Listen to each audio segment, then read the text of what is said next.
Welcome to Ballsy, the podcast where I interview successful artists and creators on how they got the balls to sell their art and turn their practice into a profitable business. As a former entrepreneur turned artist, I realized that being an artist is basically like running a small startup. And you, the artist, are the CEO. I talk to artists about their businesses, talk real numbers, growth hacks, tools and tricks, and how they were ballsy enough to make that their career. Welcome to the Ballsy Podcast. This is for those who have the balls to make some art. Today, we're trying a new experiment. We're doing our first live in-person interview with artist and good friend, Zac Knudson. So here we go. Welcome to Ballsy. Zac, how are you? Great. Thank you for having me. No, my pleasure. A quick little introduction. I always like artists to give a little description about your work, where to find it at social media galleries and such. People can follow along while they're listening. All right. I'm Zac, but I go by ZMK. It's my artist tag. You can find me at ZMK Official on Instagram. Okay. And then my website is zmkstudio.com. Fantastic. So you can find a lot of my up-to-date stuff on there. And so give us an idea about the style of work you do. Obviously, yours in particular has a wide gamut from installation to wall art, but give us a sense of kind of what kind of work you do. And then we'll talk about the fun stuff, which is the business. Perfect.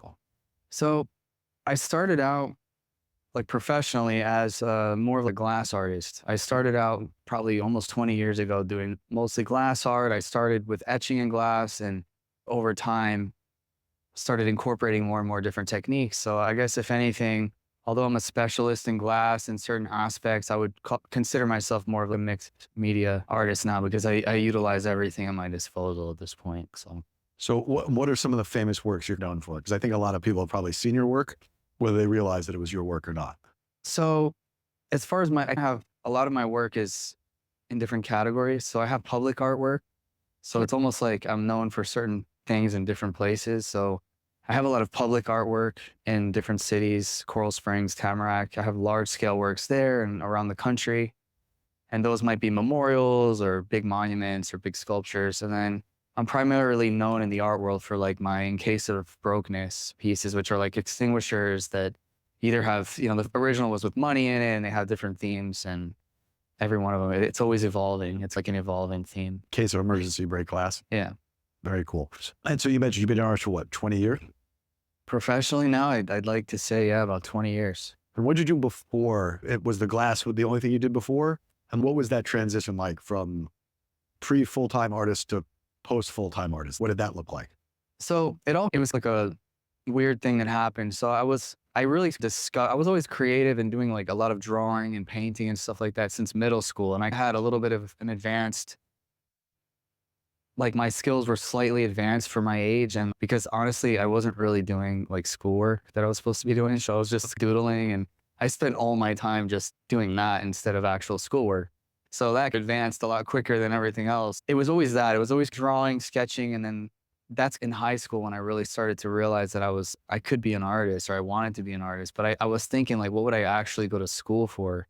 So there was like this period of time after high school where there was like this big dilemma in my life where I was like freaking out because it was like the first time in my life I was actually taking my life seriously. And I'm like, well, I don't want a regular job. I'm an artist. I feel that I'm an artist at this point, but I knew nothing about that. And it was a fluke that happened. Like our pest control guy was like doing some work in the house and he saw a bunch of my drawings and he's like, oh, my son's an artist. You should talk to him. And, he's a couple years older than you. And so before I jump into that, I had a small scholarship to go to an art school because I thought of maybe glass. Like glass came to mind. I just thought it was interesting and different. But I was like, I didn't really want to go to Detroit. I had a scholarship for College for Creative Studies. And so I was still not sure. I was totally freaking out. This guy is like, hey, go see my son. He happened to have a glass art studio like 2 blocks away from my parents' house in the corporate park. I go there. He's literally doing glass art. He's only a couple years older than me. And he was doing etching in glass and he had this on-site etching niche that he was doing. And it was weird. He immediately gave me a project to do and I did the project with him and he's like, here's $800. It took me one day. And I was like, I just made $800 in one day with art and I didn't have to do anything nefarious. it was kind of like, holy crap, like I really want to do this for sure. And then another fluke happened. The transition was he got hurt. He like hurt his wrist, needed a surgery or something like that. I'm like 17, 18 years old. And he's, I need you to run my business. And he just threw me into his business. He had like 40 jobs on the board at all times. I'm driving his trailer around doing on-site glass etching and taking the money in, doing business, doing all these things that I knew nothing about. Only for the 3 months that I was hanging out with him, that was my training. And he was the kind of guy that didn't really have patience. So he was just like, figure it out. So I had to figure it all out fast. Let me tell you, that's usually the best way to out of the frying pan into the fire. That's usually the best way to learn how to do anything. When you were an adult, you basically stumbled into glass art. Was it art etching or was it signage or was it like? It was basically like tattooing on glass. Okay. But for a lot of our main client was people's homes and maybe yachts and different things like that. But essentially we had a process that only 2 other people, period, in the country had the ability to do. And it was on-site glass etching. We had a special machine set up that had a HEPA filter in it. We literally had sandblasters in people's homes. Okay. So it was a very niche thing. We were running around etching glass, like putting birds and a paradise and palm trees and. Okay, so you're now etching glass for a bit. So it's a career with an artistic bent to it. Yeah. But at what point did you say, I want to do more of that? Like I have these kind of artistic creation and I think I can be like art gallery type artwork as opposed to decoration in people's homes. So that transition took years. So long story short, it's like a transition. I ended up opening my own business, doing the same thing that guy taught me how to do because he eventually wanted his company back. Right. But I made good money. I had enough to put away. I got my own equipment and I started doing that. There was a few ups and downs. Long story short, I ended up working with another glass artist. That guy was also a glass etcher, which happened to be a friend of the family. Super weird. And the guy literally was a glass etcher back in the 80s. So he was doing it manually. Like we had other techniques, more technological things, plotters and such. Anyways, so I did that for years and it actually was very great because I was learning along the way. I was starting to take in other stuff and then I got slow another point and I worked for another artist doing murals and faux finishes. So it was almost like all these different types of training along the way while I was getting paid. In between owning the company, doing little things, because it got slow at one point and I had to take a job and I was working and I still had my company, but I was working for a master artist group and he was doing this Italian guy and it was a crew of us doing frescoes and ceilings. So we were learning all that stuff. And with him, I learned another big thing that changed my career, which was he never said no to anything, even if he had no idea what he was doing. They were like, oh, can you make our ceiling gold leaf? Like just shit that he never did before. And he would like, yeah, we can do that. And he would make a price up, sell him his job, and then have us figure it out. And so running around South Florida doing all this crazy faux finish and wood grain. So I learned all these different techniques from different generational artists and different companies and in the field working with my hands, learning as I was doing. And then eventually I revamped my company up again. And that's when I took over. Like I became one of the top decorative glass companies in the state of Florida and in the country. So when did you start making an emergency brake glass style work? When did you start moving? Like now you have large phone booths and other kind of very large, more sculptural, thematic pieces. So when did you switch? So over that period of time, I started noticing that it was great being able to do art as a career, as a job, and people would pay good money for what I was doing for them, but I wasn't really doing my art. So I wasn't always happy. And I remember literally sometimes almost crying because I was so stressed out because I was like a service business and I had all these people hollering at me all the time and they wanted everything from me all the time. And I remember being like, wow, I really want to be an artist. And it was probably about 8 or 9 years ago. So it's really only been about maybe 9 years. One of my good mentors I would give credit to is Jason Myers because I helped him one time break down a show, Scope or something like that. And I remember I'm like, I really want to be in this world. And he gave me the best advice. He told me, look, I'm going to get you into a gallery because I had made a few pieces at that point, but they were just sitting in my shop. And he was like, listen, if you want, I'll get you in with this kind of like gallery and they may not be the best gallery. They may not be perfect, but they'll put you in an art fair. And he says, the thing is, don't think of making money at the art fair. You go into the art fair, now you're there. Now you have your work on display. It's in front of everybody. There's other galleries from all over the world. The first thing you need to be thinking about is bringing other galleries over to see your work. And that's when really it started to take off, because then I got one other gallery, and then they wanted to show me at another fair. And then that fair, the same thing. And I started doing that. And you're in like 8 galleries now. You're all over the world. And he said, no, there was more technique to it. He said, look for galleries that you think are going to match your work, and et cetera. And it just takes off quicker than you think. So that's interesting. So you started making art, and through a relationship, were able to get into a fair relatively quickly. Yeah. Right. And then you converted that fair, instead of just sitting there, you converted that fair into a pretty wide global representation. Yeah. And it happened within a period of 2 years. So I did what took him, he says 20 years to get into Art Miami and stuff like that. I took everything that he told me, and I took his advice exactly. And within 2 years, I was like all over the place, you know? One of the most important things you can learn. If you can learn from other people's mistakes, that is the fastest and the easiest way to learn almost anything and everything. So now we have an understanding. So we now see your art career is now taking off. At what point did you say, like, I'm just going to do art and heck with this glass business? Like, I need to focus all my time here. When did you turn pro, so to speak? Yeah, it was around that time. Probably I'd say around that 8-year period, like 8 years ago. I can't remember the exact date. I could look from my bio, but there was a big transitional thing that happened for me as well. During that same period of time, I ended up pulling in a big public art project, a very substantial one. I saw a goal. It was in my city where I grew up in Coral Springs. They had a public call to art, and it was a national call. Like 500-600 artists applied all over the world. Well, it might have even been an international call, but I'm certain it was a national call. There was over 500 artists. And I saw that I had an opportunity because they wanted something that was very much in line with what I do. They mentioned glass, they mentioned lights, they mentioned an entryway piece to the art walk area. It needed to be very substantial, daytime, nighttime. So I saw an opportunity to grasp something in my town. And I saw that call and I said, that's mine. And that's the thought that went in my head. I'm like, I have to have that. That was a big goal. And I had some help. I had some people in my life at that time that helped me to get that project, but it was a whole process. I mean, I'm going against artists from all over the world that have done public art. I had never done public art. So I invented this whole pyramid thing. It was called Beyond. I learned a CAD program within 2 weeks so that I could make them drawings. I wanted it so bad. I was doing everything to possibly get it. They asked for a 12-inch maquette. I made a 30-inch maquette that actually is like a light up infinity glass model. They had to give me my own table when I got down to the finalists because it wouldn't fit next to the other stuff. And I had all the city come, all my people in the city come, and there was a voting part. When they narrowed it down, I was in the finals with 3 or 4 other artists, and the city had to vote. Like, people in the city actually came to this affair and had to vote on it in person. And they put a sticker on the one that they like. And literally it was almost unanimous. I had like 1,000 stickers on mine. Everybody I knew showed up and was putting stickers on it. It was such a pivotal moment. I got this big project. It was like $100,000 public art project.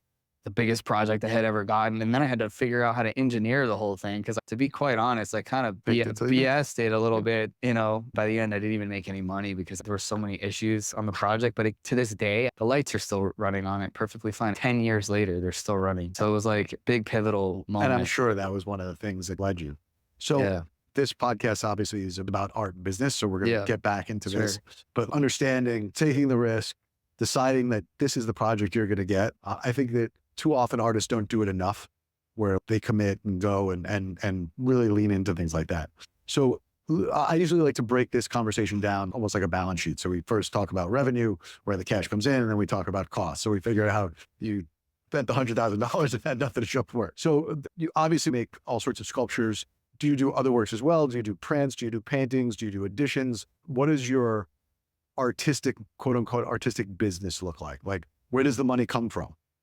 So I still have the business. I still have the glass artist. That business I've had for 20 years, and it's always been there as like the back end of my business. And I no longer even have a website for it. I don't advertise for it, but I utilize that business because there are projects that I still like to take in. From time to time, I'll do like really cool lighting projects. I'll do every once in a while a nice architectural glass project or something like that. So I still have that source of revenue. But my primary source of revenue is custom and also my custom works for some corporate clients. They might want to see something that I've done as an art piece, but they want to incorporate that into corporate awards or something like that. So I have that aspect of it. It's still very creative. It's still very fun for me.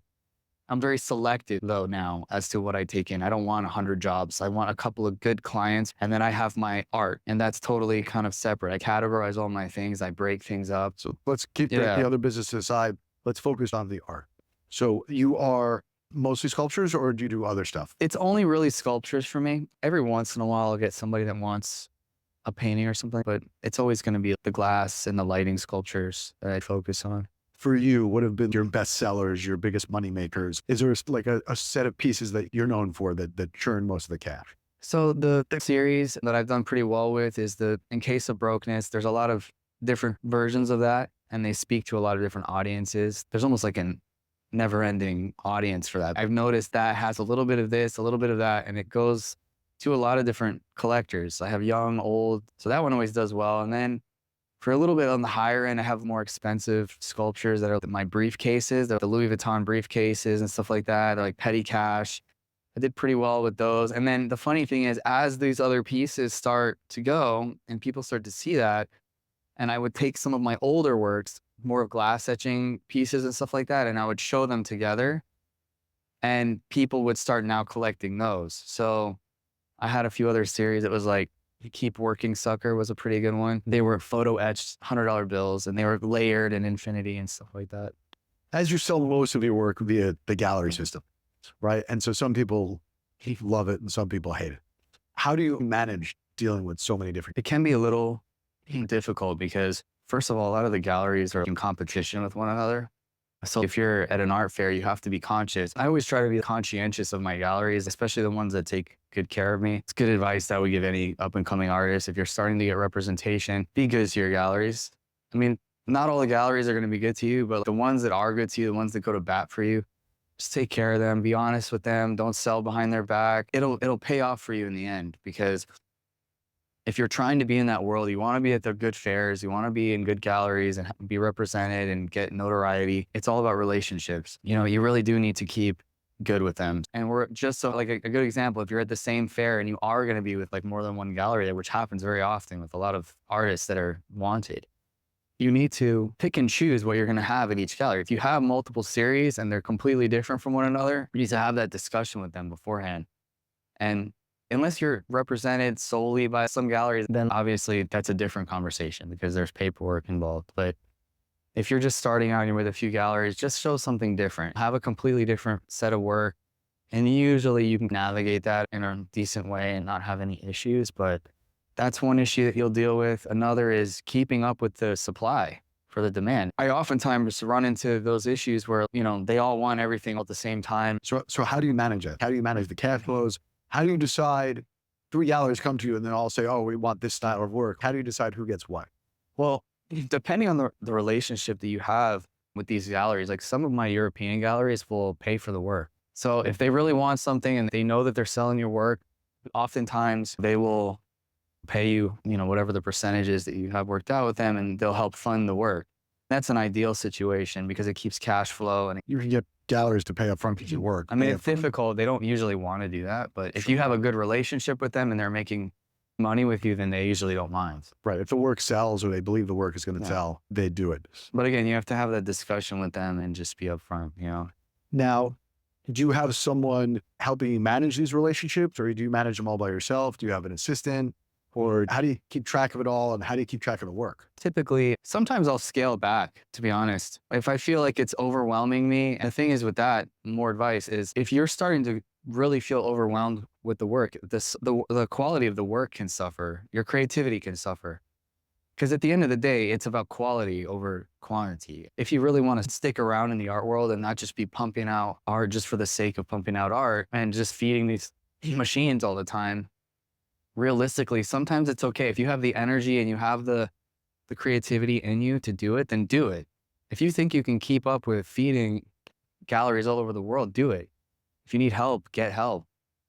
But even with that, even with help, like the stress of that, it becomes a lot more like running a corporation than it does just being an artist. And so you have to decide what kind of lifestyle you want to have. If you want to make good money and live a good life, and you're happy and satiated by making a few really good pieces and just giving a few here and there and really having quality work out there, then that's a different lifestyle than if you have a whole operation running. Which do you prefer? I have my moods for it, to be quite honest. It's very mood based for me. I've noticed that running that company, one of the biggest things that was a defining factor in that transition was the lifestyle. When I was running the company, I had 20, 30 clients at a time, and I'm doing all these projects. I'm project managing all kinds of stuff. I'm doing a lot of stuff that I didn't really want to do, but it was good money, so I did it. And I had to have 3 warehouses at one point. I had 6, 7, 8, 9 employees. I had trucks. I had all this stuff going on. At the end of the day, I was actually making less money because I was just paying out all day long. Literally all my money that would come in would just go right back out at the end of the week. So I really wasn't happy. I'm making more money doing a fraction of that and making art, just making art. And so I choose that lifestyle. I choose doing quality over quantity. But then, yeah, there's sometimes like Basel comes around and I want to do a big push and I want to do a big show. So for me now, if you really want to know what the business model is, for me, it's enjoy life, make art, do what you need to do to grow and in a steady way. And then towards the end of the year, have a goal of doing a big show or maybe do 2 shows a year and do something where you can put a ton of effort into that and really feel good about it. Like, cause you've just put all your energy into that thing and you know that it's good, and the big show at the end of the year, you know? Yeah, I'm that way. I need a goal or a project or something to drive my creative push. If I don't have something to push for, something to reach for, like the brass ring, I get distracted very easily. It's very important. You got to have a big goal, I think. But to try and do that all year round and constantly be having a million show, like it's a lot of work. Literally putting a show on is just like any other production.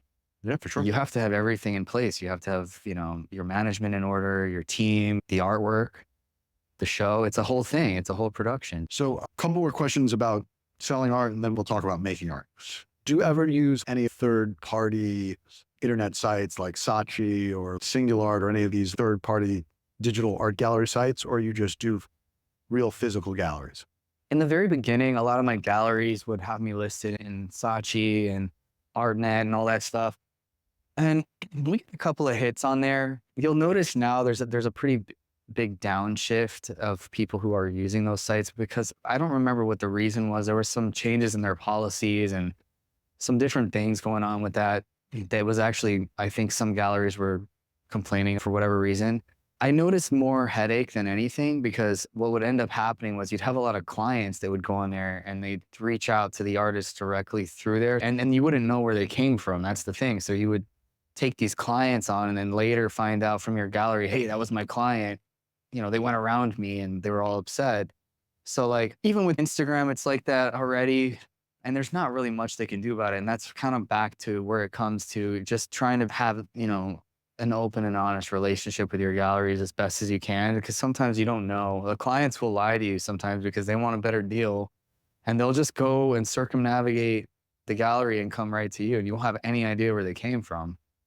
Do you have any art advisors or art dealers or people on those lines, or do you funnel those people back through some of your galleries?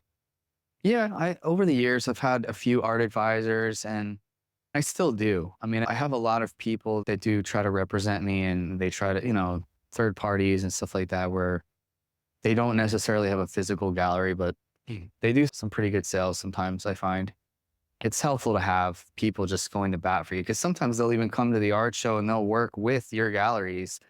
I've had that situation as well, where your art advisor will come in and work something out with your gallery. So the cool thing with that is, if at an art fair, they'll be running around for you doing that while your gallery is in the booth. So it's kind of like having a whole team running around doing work for you. It's kind of nice. Do you do a lot of commissions? I do as many as I can. Yeah, I like doing commissions because it gives me an opportunity to try new things and get back into doing something custom and special for a client. Now I'm kind of curious about, because you have so much work out there, right? And you're making a lot of work. So first off, how long does it take you to make a piece? Are you making a piece a week? Are you making a piece a month, a day? How does your production actually look like? To be honest, sometimes it's a little bit of a process, because like I said, I'm very much on quality, and I just realized that over time, I would always primarily focus on the deadline. And realistically, what's the purpose of having the deadline if when you show up to the deadline, it's not exactly what you wanted to come to the finish line with? So for me, sometimes I might take a month on one piece, but I'll be working on several pieces at a time. So I have a cycle of between 5 and 6, 7 pieces at a time. A few public art projects. Like right now, I have a few public art projects, which are great for me. I'm fabricating for other artists sometimes too, which is another thing. So yeah, as long as I always have something going on. And so I always ask, what do you spend most of your money on? Is it spent on supplies? Is it spent on market? Like, where does all the money go? Staff? Is it rent? Is it Food. Yeah, food. That's it. Yeah. I like food, basically. so you're eating too much? Snacks. Yeah. Probably gas too. Food and gas. And honestly, no, to be honest, my art supplies, if anything has ever inhibited me from moving forward with a lot of things, because I have like a backlog of stuff that I'd like to do at all times. And it's usually, of course, the cost of the work, because it's one thing to buy canvas and paint, but to literally be buying almost like scientific materials like glass and dealing with super high-end materials and metalwork and doing all that, it's a totally different ballgame. How much time do you actually spend creating art versus all the things it takes to run the business and go out marketing, find sales, all the different aspects of the business? To be honest, now that you bring it up, it's a lot less than I'd like it to be.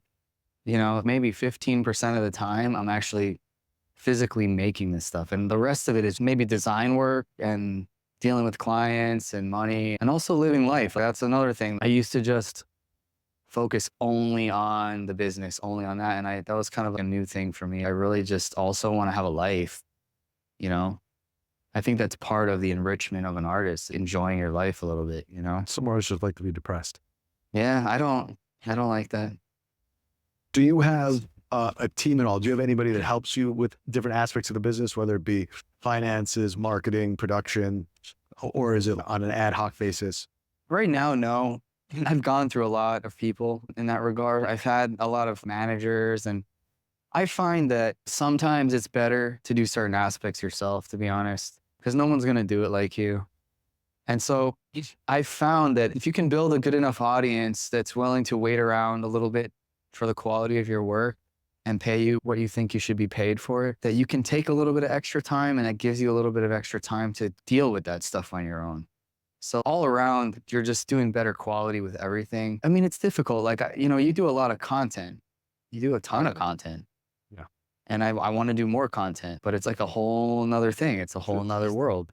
Well, that's what nobody realized about being an artist, man. You're the content guy, you're the finance guy, you're the inventory and archivist, you're the marketing guy, you're the, and then by the way, you have to make some art, right? So let's swing around. In terms of the public art, how do you go about finding those? So the cool thing is, after that big one that I got, that first one I got, it immediately led me to another one. So it was the next city over, the city of Tamarack.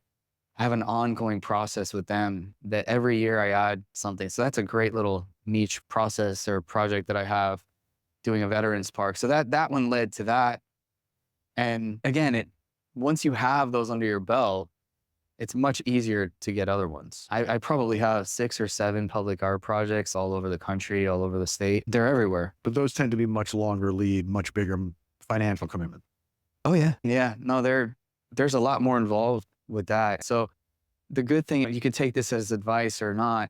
One of the difficult and the cool thing about public art is there's a pro and con about everything, is like getting the public art is difficult. And they're all different. Some of them are like, unless you've done 2 projects that are $500,000 and up, you can't even apply, which is so stupid to me, because it's like, at some point that artist that did those $500,000 projects did a $200,000 project or $100,000. So it's like, what's the real difference there other than a budget being slightly different? You know, that's what they're testing for. They're testing to see if they want to know that someone can actually go complete the thing that they're going to pay them a whole bunch of money to complete. Yeah. So that's one of the cons, is like the difficulty and the responsibility that you have. They're requiring the artist to be everything. You have to hire the contractor, the architects, the engineers, and they're just like, you figure it out and we'll give you the money, but you're responsible for everything. And then you have to compete against everybody personally. So what I've kind of done, I don't know if this answers your question or not, but I worked myself into a position where other public artists are utilizing me for my design and my fabrication and my experience. So you not only do your own, but you serve as contract labor sometimes for other artists as well, and you help them execute their vision as well as doing some of your own. Which honestly, I do like. I like it. For me, it's like, Take a little stress off. yeah, because they've already gotten everything. They've gotten the project, they've gotten already paid in the budget, and you're now just a contractor. And they're usually in a hurry to get it done, so they're ready to go. You become a cost of their business, not your own. So it's a great little niche. So what, if anything, do you do on the marketing front? Do you do social a lot? Do you have PR or press? What things do you lean on for marketing and to find new customers? Typically, social media is usually a key. Every time I make something, obviously, I try to do a cool post, a couple of posts about it. I send it to all my clients personally, the ones that I think it would speak to. I send it to the galleries that I think would like it. And usually from that regard, I'll have galleries asking me about it. Oh, can I have this? Or how long would it take to get it? Is there a particular social media platform you use or ones you don't use? Typically Instagram. Every once in a while, I'll go back and forth with TikTok, but I've lost a little bit of, I guess you can say, steam with that stuff, because it's like a full-time job. Like, and they've made it worse to where you have to make it a full-time job, and the algorithms always change. It just seems like a constant game of catch up to me. And if you want to feed the machine, you have to become a machine to feed the machine. So as a single person that's just doing everything myself, I do get a little discouraged with it sometimes, to be honest, but I'm going back into a season of it's time to revamp everything and kick it all back up onto full gear again. Let me tell you, at least for me personally, all my success recently has been driven by social media. It's actually a little spooky, but once again, it's like anything. If you put the work in, it comes back and it can really open up an audience. So I'm super bullish. Even though I do it a lot, I don't think I do it enough. You're fortunate because you're represented by a lot of galleries. So you have a lot of sales agents out there selling and pitching your work. I've never had that much. So, it was a workaround in many respects for that, where I can get direct to customer, which I think is really interesting. One's not good or bad. They're just different. I look up to you in that regard, to be honest. I mean, that's one of the things that I really appreciate about what you're doing. If I'm going to start in that process again, I'm definitely going to lean on what you're doing, be adding and asking you a lot of questions. We'll have a different podcast for videos, tips, and tricks. We'll invite Miles. Do you do any collabs or anything like that? Obviously, for the public art stuff, you said you work with other artists. In your regular art, do you do any collabs, or is it mostly just in the public art space? Yeah, I've been opening myself up to more and more of that. I mentioned my buddy Jason. We just did a collab the other day in Indiana.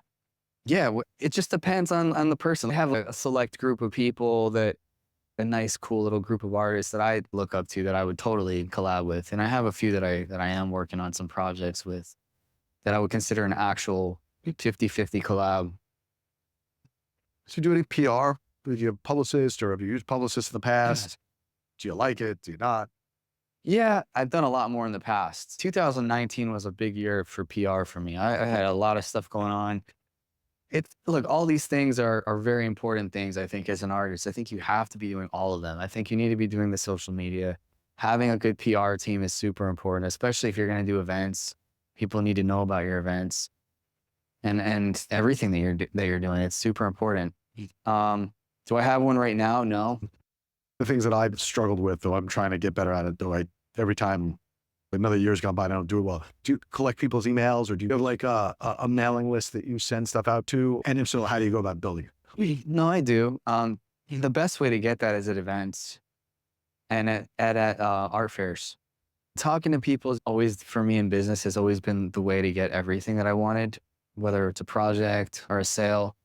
I think that personal connection is always the best way to get anything, because you're just talking with a person, you're connecting with them. The email thing is good too. I just think that people in general get a little overwhelmed getting these e-blasts. So you have to be careful with that, because I've actually lost clients from stuff like that in the past too, because my marketing team was spamming everybody all the time. And even though it's cool stuff, they just don't necessarily want to get it at that time. So you might lose potential clients sometimes that just don't want to communicate in that regard. So you have to kind of pick and choose sometimes. I think in that regard, what's more important than just having an email list is going through that email list and actually sorting through your client list and seeing who would accept an e-blast and who is more like an in-person, or who is maybe an older client. They maybe want to get like something special, a letter in the mail, an actual physical invitation.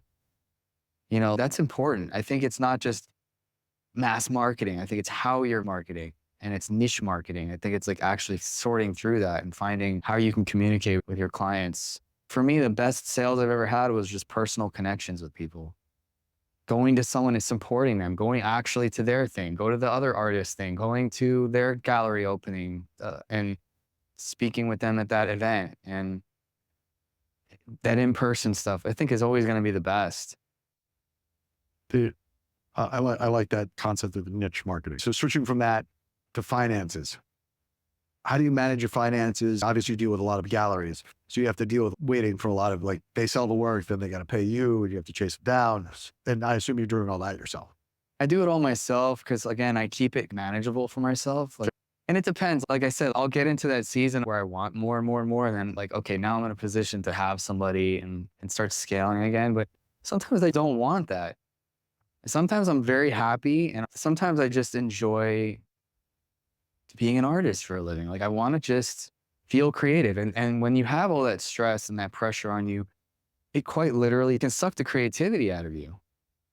It can make you feel sometimes like, oh, you know, you're about to do something creative and you're like, shit, I have to go do 20 other things. And then it doesn't happen. Sounds like a description of my day. We're actually coming towards the end of the interview. We've gotten through the finances, the cost. And so I always try to end these interviews with 3 questions. 2 of the questions kind of are bookends to one another. As an artist, what was your biggest mistake? And then the other side of that, what was your greatest achievement? And then being that most of the people who watch this are other artists, what advice or tools or tips that you have for other artists? So that's usually how we try to end it. Okay. So what was your biggest mistake in your career so far? I think, like, I had a lot. there's a bunch, but I think in general, losing focus on what's really important. Sometimes you can get into whether it's business or personal relationships with people, and that becomes a much bigger part of your life than it should, and it can affect your life in negative ways and can take away from whatever progress you have made. And, and it happened to me. I had a little bit of a setback, it was a relationship thing. And so just be careful who you bring into your life. It's a really big thing. And it's tricky because and I'm sure a lot of other artists can agree with me. It's difficult. We think a little differently. Sometimes we accept certain things in people and we invite people into our lives. And so, yeah, that would be my biggest mistake, was trusting the wrong people. Yeah. And it's been in business too. Like, I've had bad business partners that, I relied on way too much, and it ended up being a big problem. And I've had to really bounce back from stuff like that. Some of the best things that I've done in my career was, biggest thing you can do is just really, if you know for a fact that you want to do something, you want to be an artist, you just do it. It doesn't matter at what cost, because in the end, if you're able to do it and make a living from it, you're going to have a good life. So that decision to just fully lean into that and not be scared to leave my business behind, even though I had worked on it for so many years, and have that transition. They call it going pro, man. It's the scariest move anyone will ever make, but in hindsight, most people think it's the most rewarding. Yeah. So any other advices to other artists out there? Any tools or tips that you want to leave anyone who's listening? Yeah, actually, a pretty big one that it took me a few years to figure out. And it goes back into the whole running a business as an artist kind of thing, as an entrepreneur. I think one of the biggest things you can do is, when you're planning your days and your weeks out, completely separate. Like, I think the key word that I want to say here is compartmentalization. And I mean that in a creative way and in a business way. And this is a really important thing. Being able to compartmentalize not only your art, having your art, because look, a lot of artists think that they can only do just one thing. When realistically, I think as an artist, it's your job to constantly be innovating in yourself and your own work and constantly be evolving. And I don't know if they're giving this advice to people in school or if other artists are telling artists to do this or the galleries are telling artists to do this, but always make room for other things, other styles of art. Always be experimenting. You're not just an artist, you're an explorer, you're an experimenter, you're a scientist. So compartmentalize. Have your series of work that is your main staple, but always make room for other series. Just separate them. Have multiple series of work because you just never know. I've had many instances in my career where I'm thinking one thing is going to sell and the galleries are like, oh, we love that. And that's actually a really big thing that happened in my career with that first gallery. When I first introduced the extinguisher pieces, I had that idea in the back of my head like years. And it was in the back of a notebook and it was just sitting there rotting on the back burner. And I was doing all this glass etching stuff and they weren't selling. He kept trying. He loved the work. People loved the work, but they didn't quite understand it because I was really the only one doing that thing. And so I wasn't selling. And then one day I think I found, or maybe I stole a broken fire extinguisher from one of the buildings that was run down in my old neighborhood. I just grabbed one off the wall and I spray painted it. I made the concept and I did it and I put the cash inside and I made the whole thing and I brought it to the art fair without telling the gallery that I was even going to be showing it because I had all my other stuff in there and I put it there. I hung it up and he comes over before the show and he's like, what is this? And he's like, I don't want this here. What is this crap? Like, what is this? It's a fire extinguisher. He didn't understand it at all. And he was like, I don't want this here. I really want you to take it down. And I was like, why don't you just trust me? See what happens. We sold 8 of them. That show. We sold 8 pieces and I only had the one. And it was literally it was a prototype. Like it was not perfect. It had things falling down in it. And 8 of them sold in that show. And other galleries were asking about it.